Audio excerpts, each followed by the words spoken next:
गत फेब्रुआरी 23 तारिख में नवरंगपुर जिला उमरकोट थाना अंतर्गत कोचिनिआंबा ग्रामर अमूल्य जेना घर 70 लाख टंका और सुना गहना लुट घटनार पर्दाफाश करिछि उमरकोट पुलिस। यह घटना में संपृक्त समस्त 6 जन लुटेरा को 2 तारिख में गिरफ कर सफल होता पुलिस।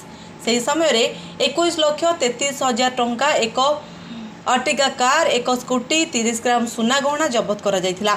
6 जन गिरफ होते। परवर्ती समय पुलिस तदंत पर आउ 2 जन को गिरफ करने सह मोट 3,02,000 टंका और गोटे मोबाइल जबत करने सह 2 जन को गिरफ कर सफल होइछि पुलिस।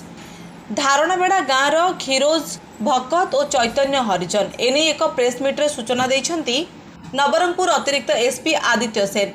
घटना अनुसार 23 तारिख में कोचिनिआंब ग्रामर अमूल्य जेना घरे 6 मुखा पिंधा डकायत घर भितर पशि अमूल्य जेना बेकरे भोजाली रखी गालीगुलस कर हाथ गोड़ बांधी गडरेज 70 लाख टंका, सुना मुदी 14टी और सुना लकेट 3टी और मां को कानफुला लुटि नहीं। गिरफ होता लुटेरा माने हेले नवरंगपुर मझीगुड़ार बाबुला रणा, गणेश रणा, धीरज लाइछन, पापड़ाहांडी धरानबेड़ा गाँवर चित्रसेन गंड, जयपुर मझीगुड़ा गाँवर छबिल सागरिया, घासी हरिजन एवं कोटपड़ा झालियागुड़ा गाँवर सुखदेव मुदली। उमरकोट त्रिपति नंदन रिपोर्ट, लिव लाइफ ओडिया।